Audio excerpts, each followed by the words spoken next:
Hola a todos y a todas, bienvenidos al canal. Soy Jano Lucha y en el vídeo de hoy vamos a hacer un tópico muy interesante, bastante diferente a lo que suelo comentar en todos los vídeos. Pues he visto hoy en una estadística, no sé qué tan fiable, que alrededor del 80% de la gente del mundo tiene un móvil. Eso es extraordinario. Eso es clara señal de lo rápido que avanza la tecnología. Pero, de esta 80% de la población, es decir, yo que sé, unos 6 billones de personas, ¿cuánta gente sabe cómo funciona un móvil? En particular, ¿cuánta gente sabe cómo funciona un ordenador? Yo creo que muy poca gente sabe cómo funciona un ordenador. Y como que yo sí que lo sé, pues he decidido explicároslo porque me parece algo súper interesante y todo el mundo debería saber más o menos cómo funciona un ordenador, o al menos de manera muy básica qué procesos hace. Entonces en el vídeo de hoy voy a explicar la estructura de la CPU de un ordenador, que para quien no lo sepa es la unidad central de procesamiento, que es la que se encarga de hacer todos los cálculos. Entonces, vamos a hablar sobre la arquitectura de la CPU más básica que existe y de su funcionamiento. Pues dicho modelo que vamos a comentar hoy es el modelo von Neumann. No von Neumann, von Neumann. Bueno, creo que lo estoy pronunciando bien. Y creo que no lo he investigado, pero supongo que este fue un matemático alemán por el nombre. Y este es el que se le puede considerar el padre de la arquitectura de los CPUs. Entonces, este genio creó una arquitectura de CPUs que básicamente puede recrear cualquier tipo de funcionalidad que nosotros le demandemos. Entonces, vamos a dibujar cómo es la CPU más básica que existe. Bien, pues esta es la arquitectura. Entonces, vamos a observarlo un momento. No está del todo dibujada aún. Tenemos la CPU, que es, como he dicho antes, la unidad de procesamiento central. En inglés es Central Processing Unit, creo, o Core Processing Unit, no estoy seguro. Luego tenemos el Input Bus. El Input Bus es simplemente un cable, o bueno, bastantes cables, que transportan información sobre los... más que input, también debería decir input-output, que transportan información respecto a los inputs o outputs que la unidad de procesamiento va a necesitar para funcionar. Y luego tenemos la memoria, que no hay que confundir con el almacenamiento, son dos cosas diferentes. Que, por ejemplo, la memoria es, por así decirlo, la memoria de corto plazo del ordenador. Es decir, algo que necesita acceder rápidamente con información que va a usar muy a menudo a lo largo del programa. En cambio, el almacenamiento es donde guardas cosas como tus fotos o, yo que sé, tus vídeos de Jano Lucha que te han gustado mucho y los has descargado, cosas así, que no tienes que acceder tan a menudo, o que no tiene que acceder el CPU tan a menudo. Entonces, dentro del CPU tenemos varias cosas muy importantes. Tenemos una unidad aritmético lógico. Sí, unidad aritmética lógica. También se puede decir ALU en inglés, Arithmetic and Logic Unit. ¿Qué más tenemos? La unidad de control. Vale, voy a explicar en detalle qué es cada una de estas cosas. Y luego tenemos una serie de registros que vienen a ser unas unidades de memoria muy pequeñitas, pero muy rápidas de acceder porque están muy cerca del procesador. Y entonces tenemos varios tipos de registros. Los más importantes, ¿de acuerdo? Realmente en las CPUs modernas hay muchos más, pero en este modelo tan sencillo, pues los más importantes son MAR, MDR, CIR, PC y creo que no me olvido ninguno. ¿Vale? Todo esto son registros. Oh, sí, me dejo el más importante. IAC. Vale, ahora voy a explicar en detalle cada uno de estos. Bien, la unidad aritmético-lógica es la unidad del CPU que se va a encargar de sumar cosas, restar cosas. Bueno, restar cosas es sumar cosas, multiplicar también es sumar, dividir es sumar de una manera rara. Y se va también, aparte de sumar, se va a encargar de hacer operaciones lógicas, como va a ser comparar dos estados, si es verdadero o falso, consigo mismos. La unidad de control es la que se encarga de hacer que todos los ciclos que voy a explicar luego se lleven a cabo de la manera correcta. La unidad de control también tiene una cosa que se llama un contador, un reloj, que es lo que se encarga de hacer que el ciclo se ejecute en el tiempo correcto, ¿de acuerdo? Entonces, por ejemplo, una CPU moderna, si no me equivoco, puede llegar hasta los 15 GHz, que son unos 15 por 10 elevado a 6 hercios. Un hercio es un ciclo por segundo, es decir, 15 millones de ciclos por segundo, ¿de acuerdo? Si no me equivoco, a lo mejor me estoy liando mucho con la cifra exacta. Pero bueno, la cifra en sí da igual. Es el concepto. Entonces la unidad de control se encarga de hacer que el ciclo que voy a explicar luego se ejecute bien. ¿Qué es el MAR? MAR es Memory Address Register, o registro de dirección de memoria. Esto y es el registro que tiene guardado qué dirección de la RAM, que es esto de aquí, hay que acceder para llevar a cabo el programa. El MDR es un registro que guarda lo que hay en la memoria en la dirección que ha dicho el MAR. El CIR es el registro que guarda la instrucción que se va a hacer en este momento del programa. El PC es el Program Counter. Bueno, el CIR, se me ha olvidado decir, es el Memory... Current Instruction Register, y esto es Memory Data Register, creo. PC es Program Counter y dice en qué instrucción del programa vamos. Y AC es el acumulador, que es básicamente el más importante, y es como un registro que guarda un dato temporalmente de cualquier valor, o sea, cualquier propósito general. ¿Vale? Es un registro de propósito general, para guardar lo que quieras realmente. Entonces, aquí hay muchas conexiones que no voy a dibujar porque complicarían mucho más el vídeo de lo necesario. Y ahora voy a proceder a explicar qué es el ciclo de von Neumann. Bien, pues he borrado lo de antes y ahora he dibujado aquí la memoria y aquí el programa. Entonces, para que tengáis una idea más o menos correcta de lo que es la memoria, os podéis imaginar la memoria RAM como una serie de casillitas que cada una tiene un número, ¿vale? O sea, tienen un índice para que se sepa cuál es cuál, y en estas casillitas pues van otros números. Dentro se guardan un número en binario. Se guarda un número en binario que representa, pues puede representar o un número, o información, o puede representar un programa, puede representar una instrucción de un programa, puede representar un millar de cosas, ¿vale? Y todo se guarda en la memoria. Entonces, cuando tú oyes que este ordenador tiene una memoria de 16 GB, quiere decir que tu ordenador tiene una memoria, ¿vale? Tiene efectivamente 16 por 10 a la 6, porque giga es 10 a la 6, 16 millones de casillitas. Y cada casillita pues puede ser un byte, por ejemplo, ¿no? No estoy seguro si es un byte cada casilla, pero te puedes imaginarlo, ¿no? Y luego tienes un programa, que es lo que va a ejecutar tu ordenador. Y el programa, en su fundamento más básico, ¿vale? No como lo conocemos en Python y en Java y cosas de estas, es un código que se llama opcode, y luego un número que es el operando, operand.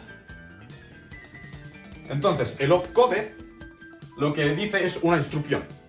Es una instrucción, y en el operando, pues es un número que representa una casilla de memoria o un número directamente. Entonces, esto es básicamente cómo se puede visualizar un programa. Esto, por cierto, se llama lenguaje assembly. Es lo más básico que hay. Bueno, más básico por encima del lenguaje máquina, que son unos y ceros, pero no podemos entender bien. Y luego está la memoria, que os lo podéis imaginar así. Entonces ahora voy a explicar qué es el ciclo von Neumann y cómo se procesa un programa. Vale, primero de todo tenemos el program counter, que suele estar inicializado a 0 o a 1, bueno, dependiendo de esa situación. Normalmente se inicia a 0, pero aquí como que voy a iniciarlo a 1.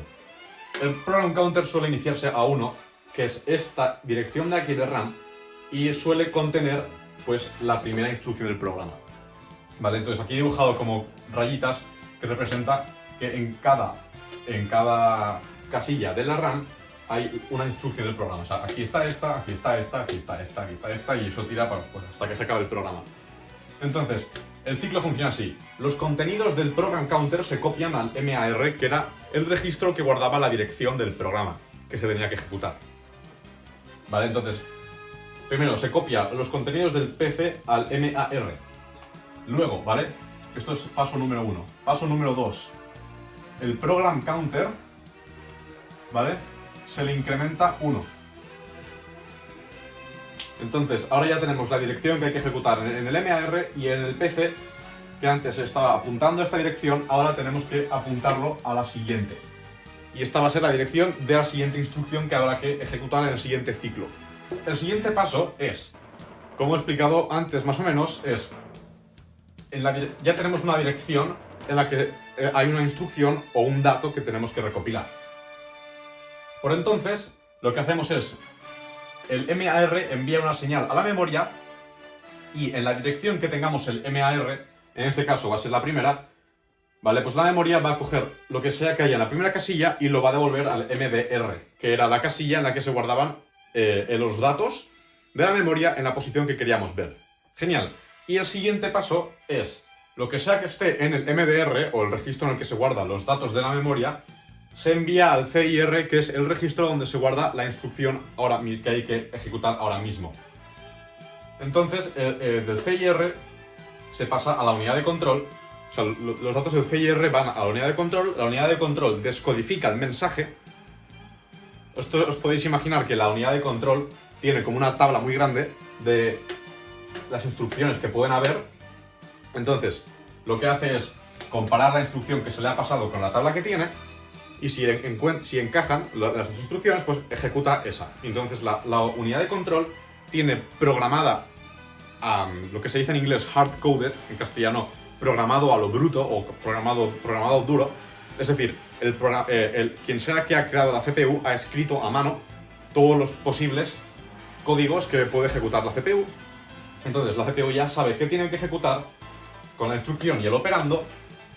Entonces se ejecuta, ¿vale? Y luego el resultado, porque normalmente los resultados, o sea, prácticamente siempre, los resultados de un proceso se guardan en el acumulador. Y una vez se ha completado esto, pues se vuelve a subir al 1. Y esto se repite hasta que se acabe el programa. Entonces, esto es cómo funciona un ciclo. Ahora vamos a hacer un ejemplo. Bien, pues ahora lo que he hecho ha sido escribir un programa para que podamos ver desde cero cómo funciona todo esto. Y el programa que he escrito es la multiplicación. Entonces, dejadme ver a ver si se ve bien. Sí, se debería ver todo bastante bien. Si no, voy a traer esto un poco más cerca. Oh, bien, bien. Bueno, voy a tener que agacharme un poco. Pues, entonces tenemos aquí un programa. Tenemos nuestros registros. Y los voy a ir actualizando en tiempo real a medida que vayamos haciendo el programa. Y aquí tengo la memoria RAM. Entonces, cuando tú escribes un programa, que lo escribirías aquí, ¿vale? Luego hay una cosa que se llama un compilador, y el compilador lo que va a hacer es observar a ver si hay errores. Si hay errores, se va a parar y te va a decir, hay un error, y tú tienes que encontrarlo y arreglarlo. Y si no hay errores, entonces lo que va a hacer el compilador es coger tu programa y meterlo en la RAM. Entonces, como podéis ver, mis instrucciones están copiadas directamente en la RAM, en la memoria, empezando por la 1, y luego he puesto puntos suspensivos porque no voy a copiar un programa entero de 16 líneas. Entonces, este programa es la multiplicación. Y vamos a observar cómo un ordenador multiplica.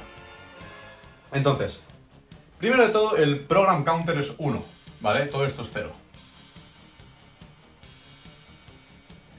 Y os podéis fijar, la memoria RAM empieza en 1 y se extiende hasta, yo que sé, muchos, ¿no? Entonces yo necesito espacio para poner el programa y luego necesito 3 plazas de la memoria RAM para guardar números que ahora vais a ver. Y he escogido porque sí, la 1000, la 1001 y la 1002.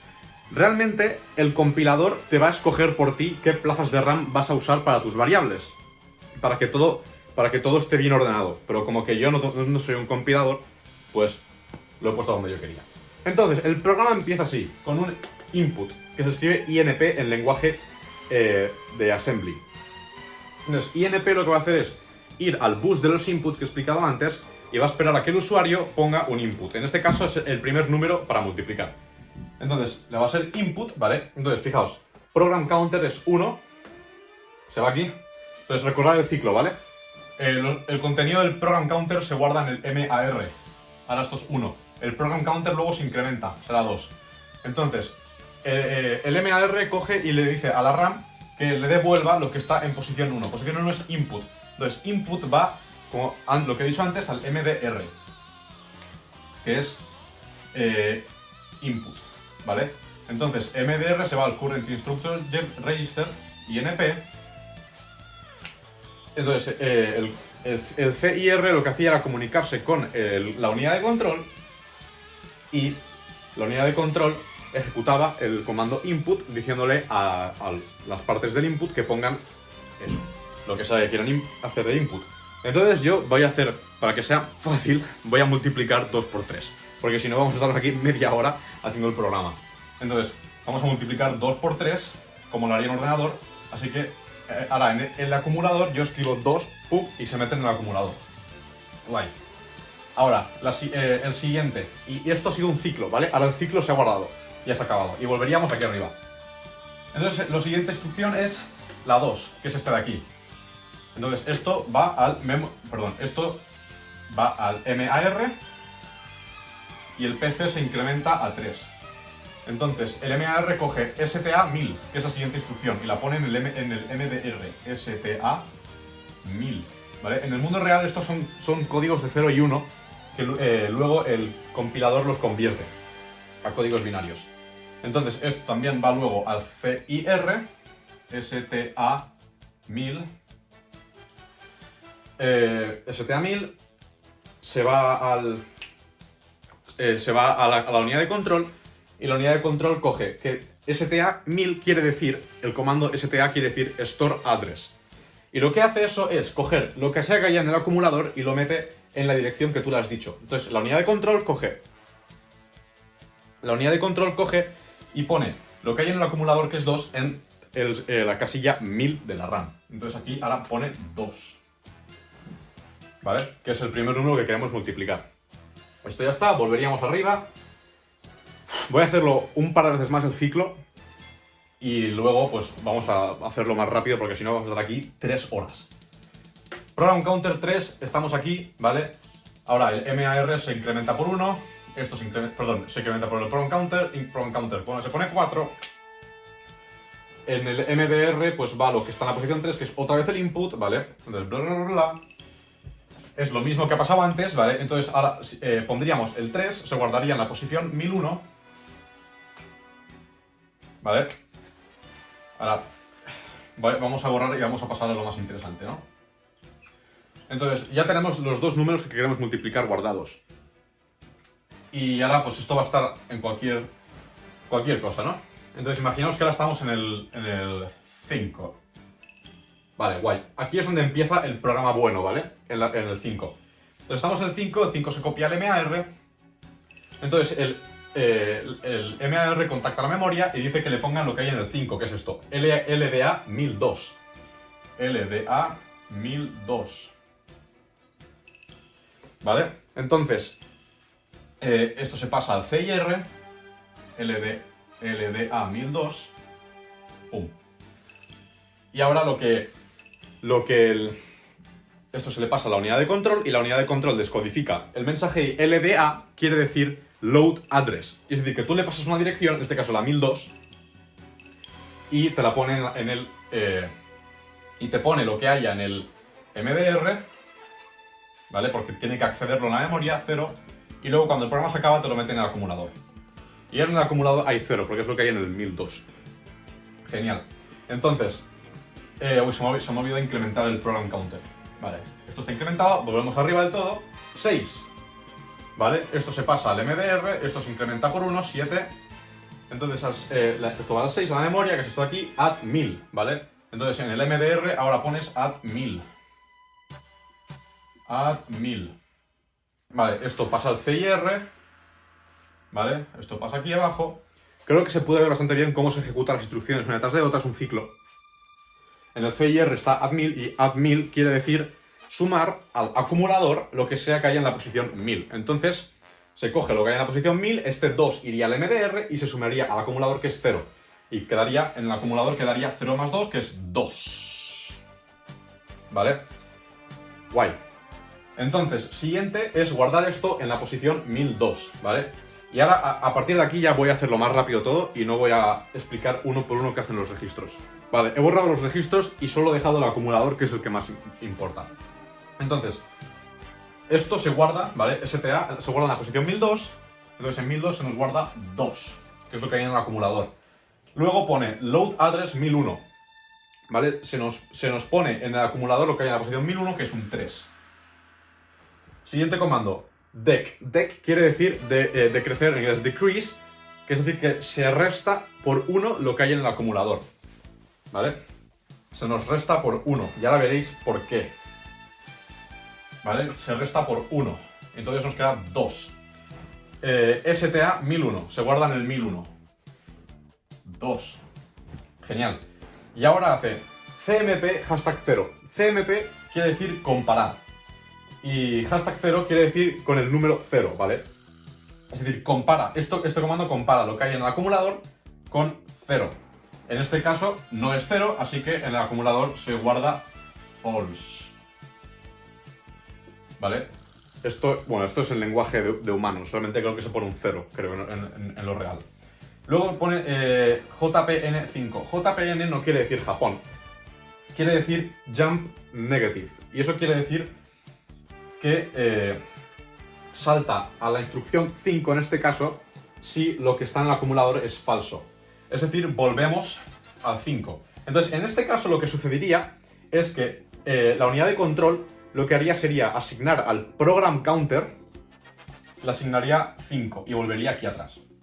Entonces, ¿qué pasa? Volvemos aquí atrás. ¿Por qué? Porque esto no es 0. ¿Y por qué? Pues porque cuando tú multiplicas dos números, en este caso 2 por 3, ¿vale? Lo que haces es sumar 2 3 veces. Entonces, esto empieza a 0, luego será 2, luego 4 y luego 6. Y entonces esto, cada vez le restamos 1 para saber dónde parar. Entonces, al principio no paramos porque está 3, luego es 2 y luego es 1 y luego es 0. ¿De acuerdo? Entonces, 5. Load 1002. Load 1002. Load 1002. En el acumulador se pone 2. Luego sumamos en la posición 1000, ¿vale? 2 más 2, 4. Luego lo guardamos en el 1001. ¿What? No. Lo guardamos en el 1002. 4. Luego ponemos lo que hay en el 1001. 2 en el acumulador. Luego restamos 1. 1. Luego lo guardamos en el 1001. Nos queda 1 aquí. Luego comparamos con 0. No es 0. En este caso, como que no es 0, volvemos a la 5. 5. Guardamos. No. Sí. Ponemos en el acumulador la posición 1002. ¿Vale? 4. Luego sumamos lo que hay en la 1000. ¿Vale? 4 más 2, 6. Luego 7. Lo guardamos en la 1002. ¿Vale? 6. Genial. 6. Vale, ya está bien. Luego, ¿qué pasa? Luego guardamos... no. Ponemos la 1001. 1001. Aquí. Y es 1. Le restamos una. 0. ¿Vale? 0. Comparamos con 0. En este caso va bien. Vale, y ahora me he dado cuenta de que estas dos de aquí son innecesarias. Perdón, me he equivocado. Entonces estas dos es 13 y 14. Esas dos no hacían falta, Zbet, que no lo habéis hecho. Ahora, en el acumulador hay 0, así que ya nos saltamos a la 5. En este caso me he vuelto a equivocar. Joder, me cago en la leche. Me he vuelto a equivocar, ¿vale? Esta sería la 14, esta sería la 15. Hay una 13 que sería LDA 1002. ¿Vale? Porque cuando llegamos aquí es porque esto ya es 0.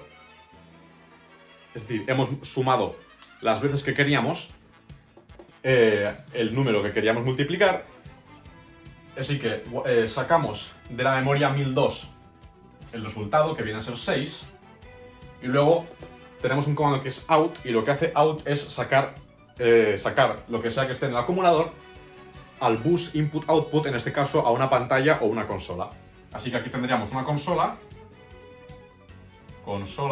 ¿vale? Y ahora el programa sacaría 6. Y luego iría a la siguiente instrucción, que es halt, y aquí se para el programa. ¿Vale? Y así es como multiplica dos números un ordenador. Me parece que es muy interesante. Bueno, estaba editando el vídeo, porque ya lo acabo de grabar, Y me he dado cuenta de que tiene demasiadas pocas matemáticas para mi gusto, ya que, al fin y al cabo, yo estoy estudiando matemáticas.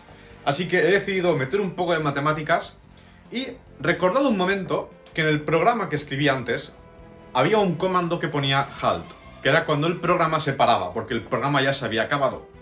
Vale, pues en general, todos los programas tienen un comando de que se pare. Vale, entonces, un programa es una serie de instrucciones que se ejecuta con un input. Un input es algo que tú le das al programa y el programa hace un cálculo con eso que tú le has dado. Entonces, yo voy a demostrar ahora mismo, bueno, no lo voy a demostrar yo por primera vez, lo demostró Alan Turing en el 1943, creo, que es imposible, es matemáticamente imposible, escribir un programa que te diga si un programa se va a parar dado un input. Dejadme volver a frasear esto. Es decir, si yo tengo un programa y a este programa yo le doy una información para que haga una operación, es imposible saber si este programa finalizará. ¿Vale? Es muy curioso de intentar entender, pero es cierto, es matemáticamente imposible saber si un programa finalizará, dado un input. ¿Vale? Y ahora voy a demostrarlo. Vale, he escrito este problema ahora más formalmente como si fuese un matemático. Bueno, como matemático que soy. Entonces, el enunciado es, sea P un programa y I un input. ¿Vale? Entonces podemos denotar P de I, el programa, con el input I. Vale, pues, teorema. La función h de hold, h de P, I no existe, donde definimos h de P y I como verdadero si y solo si P de I acaba, es decir, el programa finaliza dada un input, o falso si y solo si P de I no acaba nunca, o se queda encallado con un input, ¿de acuerdo? Entonces, por ejemplo, es muy fácil de tú intuir que el programa que escribimos antes de la... Bueno, pues lo que decía, que se me ha acabado la memoria otra vez de la cámara. Es muy fácil de intuir que, dado el programa de la multiplicación que escribí anteriormente en el vídeo, dados los inputs 2 y 3, es muy fácil ver que el programa acabará y devolverá 6. Pero generalmente esto no es cierto. Entonces la función esta h nos da verdadero si el programa acaba y falso si el verdadero no acaba. Y nos da falso si el programa no acaba. Vale, pues, demostración, teorema, demostración. Vale, y aquí vamos a usar una técnica de demostración muy chula que se usa en las matemáticas todo el rato, que se llama demostración por contradicción. Es probablemente mi técnica de demostración favorita. Así que vamos a hacer, asume hacia una contradicción que h existe. H existe. ¿Vale? Entonces, voy a borrar todo esto, poner h aquí arriba y continuamos con la demostración. Vale, pues para demostrar esto con la contradicción, recordad, hemos asumido que h existe y entonces ahora vamos a encontrar una contradicción, ¿vale? Así es como funciona una demostración por contradicción. Una demostración por contradicción funciona de la manera que tú asumes algo contrario a la realidad y encuentras una contradicción en tu argumento. Por lo tanto, lo que has asumido es incorrecto. Entonces, vamos a construir una función c que le vas a dar un programa, ¿vale? Y c se define como verdadero si y solo si h de P con P es falso y es falso si y solo si h de P, P es verdadero. ¿Vale? Entonces, podéis visualizar esta función secundaria como básicamente dándole el mismo, es decir, dándole a h un programa y como input el mismo programa y negando el resultado, ¿vale? Es básicamente esto, pero matemáticamente bien escrito. Entonces, ahora es cuando viene la gracia de todo. Considera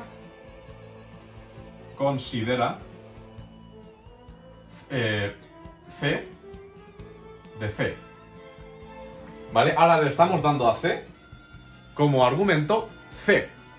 Entonces, recordad, C de P es verdadero si y solo si H, P de P es falso. H, P de P es falso si y solo si P de I no acaba. Y F es, y C de P es falso si y solo si H de P de P es V, es decir, si P de P acaba. Entonces, C de C, ¿vale? Va a ser, aquí ya igual, va a ser verdadero si y solo si H de C, C, pero H, bueno, aquí se me ha olvidado escribir que H tiene dos argumentos. Vale, guay. Pero H es falso, ¿vale? O sea, es decir, no, sí, solo si, no H de C de C. Y esto ocurre si y solo si C de C no acaba. ¿Vale? Y nosotros en toda esta demostración estamos empleando verdadero para decir que acaba y falso para decir que no acaba, ¿vale? Por eso estoy usando verdadero y falso todo el rato. Sí y solo si C de C es falso. Y en cambio, C de C es falso si y solo si H de C, C, pero H de C, C es verdadero si y solo si C de C es verdadero. Es decir, acaba. Y ahora, fijaos, C de C es verdadero si y solo si C de C es falso, y C de C es falso si y solo si C de C es verdadero. Una contradicción como una casa, ¿vale? Es como decir, tú eres un hombre si y solo si eres una mujer.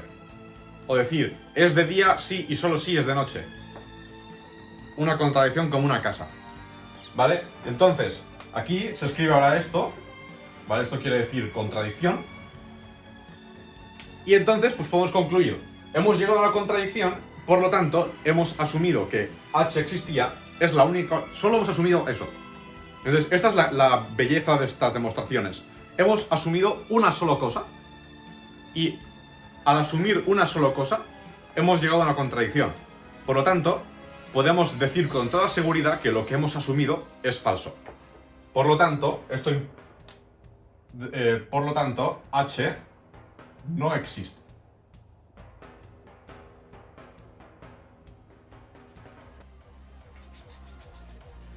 Demostrado. Vale. Qué guay, ¿eh? Excelente. Así que ahora, chicos y chicas, os acabo de demostrar matemáticamente que si alguien os pregunta, oye, ¿me podrías hacer tal? Tú tienes que decirle, es matemáticamente imposible saber si lo voy a poder hacer. Y aquí está la demostración. Bueno, y ya acabamos con el vídeo. Y así, a grandes rasgos, es cómo funciona un ordenador de verdad, ¿vale? Esto es lo que sucede en el CPU cuando tu ordenador hace alguna instrucción que tú le has mandado, ¿vale? Entonces, me parece que es muy importante que todo el mundo sepa esto, porque los ordenadores son las cosas que llevan el día a día de nuestra vida y hay mucha gente que no tiene ni idea de cómo funciona. Así que al menos ahora tú ya sabes cómo funcionan y espero que le des al like a este vídeo, lo compartas para que el resto de la gente pueda también tener este conocimiento y, como siempre, hasta la próxima.